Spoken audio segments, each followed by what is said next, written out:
आफताब इकबाल अपनी पर्सनैलिटी बनाने के लिए दूसरों को रोनता जा रहा है। इंसान को अपने मुंह मियां मिट्ठू नहीं बनना चाहिए। अपने और अपने बाप के अलावा भी लोगों की इज्जत करनी चाहिए। आफताब इकबाल छोटा आदमी है, इसकी सोच छोटी है। ये ना कहो कि फला को मैंने बनाया है, फला को भी मैंने सिखाया है। इंसान में आजिजी होनी चाहिए। आफताब इकबाल से कनाडा में किसी ने पूछा कि तुमने सुहेल अहमद को क्यों छोड़ दिया, तो इसने जवाब दिया कि मैंने सुहेल अहमद से कहा था कि हस्बे हाल लाइव करना है, मगर सुहेल अहमद ने जवाब दिया कि मैं लाइव नहीं कर सकता। कोई इसे बताए कि मैं 30 साल लाइव शो करता रहा हूं, अब तुम मुझे लाइव शो के बारे में बताओगे। ये कहना है मारूफ कॉमेडियन, स्टेज और टीवी अदाकार सुहेल अहमद का। यूट्यूब पर मेजबान अहमद अली भट्ट के हमराह पॉडकास्ट में गुफ्तगू करते हुए सुहेल अहमद ने बताया कि लोग कहते हैं कि टीवी प्रोग्राम आए हैं तो कॉमेडी करने वालों को शोहरत मिली है। ऐसा नहीं है। मुझे तो प्रोग्राम हस्बे हाल ने नुकसान पहुंचाया है। अगर आप कहें कि मैं सिर्फ इस प्रोग्राम से मशहूर हुआ हूं, तो ऐसा नहीं है। मुझे हस्बे हाल से 3-4 साल पहले ही सदारती अवार्ड मिल चुका था। मुझे नहीं लगता कि इसने मुझे दबा दिया है और मैं इसमें फंस गया हूं, क्योंकि मैं जो भी काम करता हूं पूरे दिलो जान से करता हूं। हस्बे हाल को 15 साल हो गए हैं और अब तक 200 से जायद गेटअप कर चुका हूं। 3000 से जायद शो हो चुके हैं और एक ही जगह मुस्तकिल मिजाजी से काम किया है। ऐसा नहीं कि कभी छोड़कर कहीं चला गया तो कभी कहीं। ऑफर्स बहुत हुई, लेकिन मैंने खुद को पूरी तरह हस्बे हाल तक महदूद रखा। सुहेल अहमद का कहना था कि आफताब इकबाल कॉमेडियंस की दर्जाबंदी करने वाला कौन होता है, ये तो खुद इन कॉमेडियंस से सीखने आता है। वो कौन सा पहले ही से सीखा सिखाया हुआ आया है। सुना है कि पहले ब्यूरोक्रेट था, 12-14 कॉलम भी लिखे। ये सब इसकी अपनी पसंद तो हो सकती है कि मैं अच्छा हूं या अमानुल्लाह अच्छा है। भाई अमानत चंद किसी को मुझसे बहुत ज्यादा अच्छा लग सकता है। नासिर चिन्योटी को चाहने वालों का एक बहुत बड़ा हल्का है। आफताब इकबाल को इस तरह नहीं कहना चाहिए, इसको फैसले नहीं देने चाहिए। हकीकत यह है कि यह बात आफताब इकबाल को मैंने ही कही थी कि कॉमेडियन के तौर पर अमानुल्लाह की कैटेगरी बुलंदी से भी ऊपर है।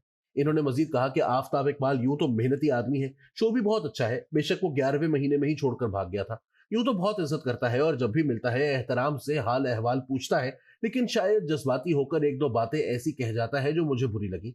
कनाडा में किसी ने आफताब इकबाल से पूछा कि आपने सुहेल अहमद को क्यों छोड़ा, तो इसने जवाब में कहा कि मैं यहाँ बैठा हूं इसलिए। फिर सवाल हुआ इसका क्या मतलब है, तो आफताब इकबाल ने जवाब दिया कि सुहेल अहमद से मैंने कहा था कि हस्बे हाल लाइव करना है और वो कहता था कि मैं लाइव नहीं कर सकता। बेवकूफ आदमी, मैं 30 साल से लाइव परफॉर्मेंस ही देता रहा हूं।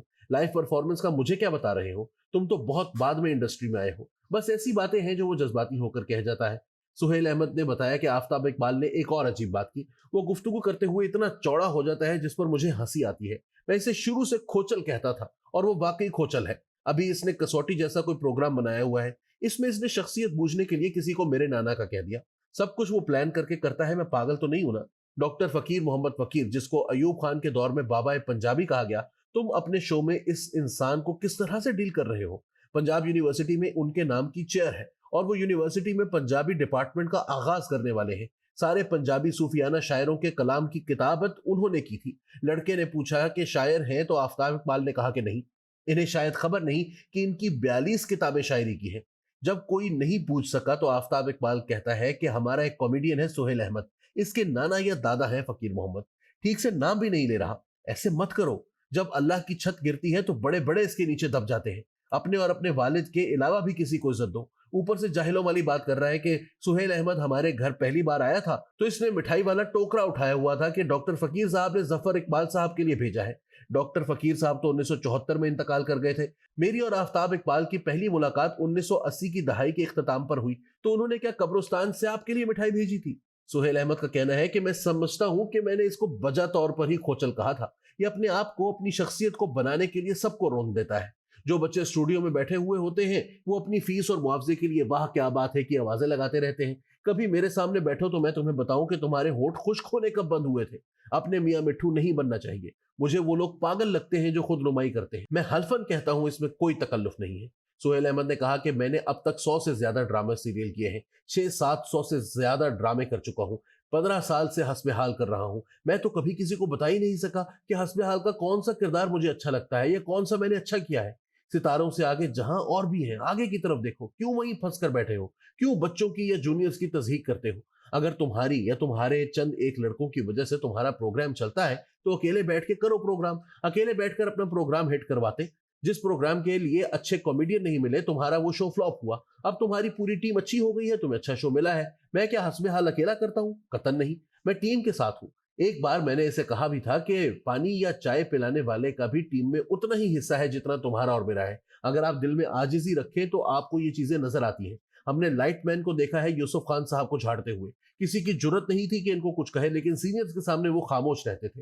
सुहेल अहमद का कहना था कि फौरी तौर पर मेरे जहन में आता है कि आफ्ताब इकबाल बेचारा एक छोटा आदमी है, इसकी सोच छोटी है। मैंने कभी ऐसी बातें नहीं की, ना करना चाहता हूं, लेकिन वो चूंकि मेरा जूनियर है इसलिए मैं इसे समझाना चाहता हूं कि ऐसे नहीं करते। सबकी इज्जत करो। तुम महंगी घड़ी या महंगे बूट दिखाकर शो अच्छा नहीं चला सकते।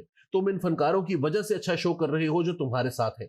तुमने अपने शो से बड़े बड़े लोगों को उठाया है। जब हम फनकार मशहूर होते हैं तो बहुत बोलने लग जाते हैं। इंसान में आजिजी होनी चाहिए। अपने फनकारों को छोटा दिखाना बंद करो।